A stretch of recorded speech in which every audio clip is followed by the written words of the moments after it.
Today, starting today, trade restrictions. They have been lifted for 82 players around the league who signed free agent contracts. That means 88% of NBA players, they are now eligible to be traded. So it is a good thing that the trade machine guru is here with us. Our front office insider, Bobby Marks, is joining us. Bobby. Bobby!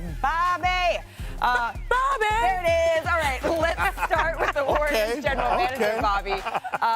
Mike Dunleavy, he said the next 15 to 20 games, they will decide the direction of this team. So what is the biggest decision that they're facing? Well, I think the biggest decision is maximizing the future of Steph Curry. I look at it here, and not from a trade perspective. I look at Steph Curry, who's going to be 36 in March, has 2 years left on his contract after this season.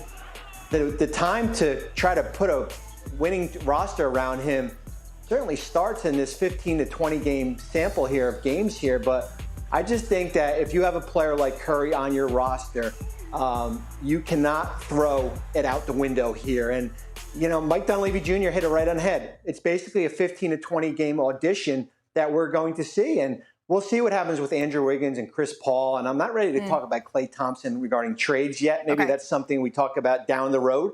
But I think they have to maximize the Curry window, which I see it as 2 years right now. So if we're not talking about Klay, Bobby, two big names that I think all of us keep on hearing are Pascal Siakam and Zach Lavine. Is there any urgency to move either of them? Well, Pascal Siakam, he has a December 30th date that I've circled here, and here's why. Once he is traded, if he is traded past December 30th, he's only eligible to extend with his new team for 2 years, $84 million. If he's traded before that date, he can sign a 4-year, $192 million extension right up until June 30th when free agency started. So there is a little bit of a window here, a 2-week window if Toronto wants to do something with Siakam. With Lavine, I just don't see anything right now, Malika. 5-2 without him, 5-14 without him on the roster, $166 million left on that contract. What team out there is willing to go out and trade for Zach Lavine, knowing his injury history, knowing the success that Chicago has had with him without him on the court right now? Bobby, let's go back to Pascal Siakam. Is there a team that you think might be aggressive in pursuing him? Well, I think you look at two teams, certainly Indiana, that Pacers team led by Tyrese Halliburton here. They've got certainly expiring contracts when you look at Buddy Hield, Obi Toppin. They've got draft equity to go out and get him. Now, here's the question, Sinead. Do you wait until he becomes a free agent this offseason and not maybe give up some of these players and sign him as a free agent? Always a risk there. That's the big thing for Indiana, who can certainly use a big wing. And then the other team is Sacramento. Can you add him to a combination with De'Aaron Fox and Domantas Sabonis? But it's going to cost them. Certainly one of those forwards in Harrison Barnes. You've got some draft equity down the road. You have to give up a player like Keegan Murray in a deal here. So any Siakam deal is going to be expensive. But as I said, once that December 30th date goes by, I think Toronto loses a little bit of leverage as far as where they stand with Siakam. So, Bobby, before we let you go, can you just give us one more team that you think maybe needs to make a move here? Well, I mean, I'm looking at Cleveland. I mean, you talked about the injury history with Evan Mobley and Darius Garland. I think, Malika, there's going to have to be a point, whether it be in the next 2 months or even during the summer, where we're going to have to talk about the future of Donovan Mitchell here. And I look at Mitchell, who he'll have a year left on his contract entering this summer here. Here's a team that's 13-12 right now. It's basically the roles have reversed between them and Minnesota from a year ago, as far as this Timberwolves team has really taken off, and they're struggling right now. And where is Donovan Mitchell, and how does he fit into the future of this Cavaliers organization? And do you want to maximize his value right now or when he is in the last year of his contract? Right, particularly with all of the injuries that we just detailed that now the Cavaliers are facing. It feels like they're sort of swirling in this place of, okay, which direction is this team going to go at this point? Bobby Marks, thank you so much for stopping by NBA Today. All right. Hey, what's up, guys? Jag from Jaggy Sports here. And yes, we are going to talk about trades. As you just saw, Bobby Marks, the trade guru, is what they're saying, has broke it down and said that obviously the Raptors are in the middle of this because they want to trade Pascal Siakam. Rewind back to last February, or actually not last February, but this February, last season, what I meant. I kept saying that Fred VanVleet has to get traded when he was on the Raptors. And guess what? They didn't trade him. And now they pretty much let him walk for nothing. They got nothing in return. So they cannot make that mistake again. They have to get some kind of value for their star players, whether it be OG Anunoby, whether it be a Pascal Siakam. Now, Pascal Siakam's name is constantly being mentioned. And as you just saw, Indiana is very aggressive because they want to put some pieces around Tyrese Halliburton. And also, as you just saw, the Sacramento Kings. Now, if it's the Sacramento Kings, they're going to try to give up Keegan Murray. And if it's the Indiana Pacers, they want to give up some expiring contracts like Buddy Hield, right? That's one name to mention. And maybe a couple draft picks, right? Also, as you just saw, Cavaliers took a big hit today.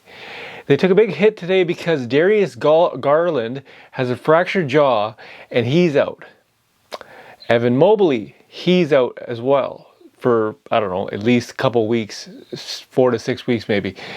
Now, the thing with that is you got Donovan Mitchell. Now, he's entering his last year, not this year, but next year. He's entering his last year. So what do you do? Do you trade him for picks because this season is going to be a wash? I think they're like 13 and 12 or something. I'm not 100% sure. They got to do something here. And now, outside looking in, if you're the Knicks, you got to make something happen here. Or, you know, any other team could pick up Donovan Mitchell. So, you know, it's just a matter of time before something big happens. And are you going to wait for the trade deadline? I highly doubt it because, you know, the Knicks have been eyeing Donovan Mitchell for quite some time. And I'm pretty sure Donovan Mitchell has been eyeing the New York Knicks for quite some time. But a surprising dark horse team is what I'm hearing is the Brooklyn Nets. Now, the Brooklyn Nets have a plethora of assets. Unbelievable, right? From the Kevin Durant trade, they could easily grab someone like Donovan Mitchell or Pascal Siakam or OG Anunoby. You know, Pelicans have a couple assets that they could get rid of in exchange for someone like OG Anunoby who could seriously help them in the long run, right? And if it's the Pelicans, I would do it 100%. If it's the Brooklyn Nets, I would do it 100% because, you know, you have a lot of talent. And to sit on these assets, to sit on these draft picks and not do anything, meanwhile, you know something's happening in Cleveland, right? Cleveland, they should seriously consider this because, you know, can they make a run knowing that, hey, you got two guys that are out and Donovan Mitchell, you don't want to see him go into free agency. I'm talking about 2 years down the road from now, but you want to get something for him, some sort of value for him, right? They offered, I think Chicago offered Zach Lavine for Darius Garland. I don't think that's going to happen anytime soon, considering that Chicago Bulls are actually playing very well without Zach Lavine.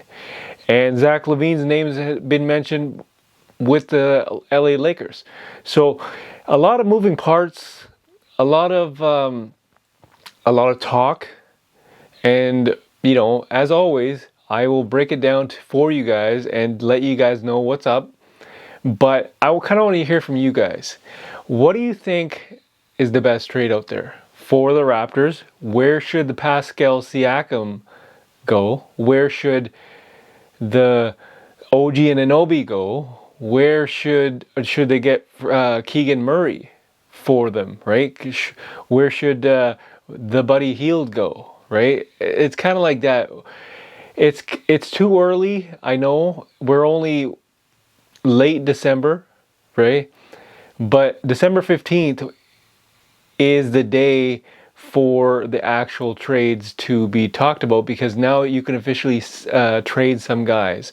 This was the date, and here it is, December 15th. So I doubt something happens right away, but you never know, right? Like, I remember that Tyrese Halliburton Sabonis trade. That caught me off guard big time, and it was actually beneficial for both teams. You know, I know a lot of people kept saying, Miles Turner kept saying, yeah, we won this trade with Tyrese Halliburton, but you know, Sabonis ain't no joke either. Kings did their thing on that trade as well. So at the end of the day, what the hell is going to happen, and who's a dark horse? I'm thinking, and I'm hearing, it's the Brooklyn Nets. What I'm also hearing is the Pelicans. Pelicans, not so much as the Brooklyn Nets, but you know, they do have the assets and they have to get something done. They have the talent there, but they kind of need somebody to take charge, somebody to actually lead a team, right? So tell me what you guys think. Tell me what you guys think in terms of trades, rumors, and who do you want to see go to what team? Leave a comment in the comment section. As always, this is Jag from Jaggy Sports.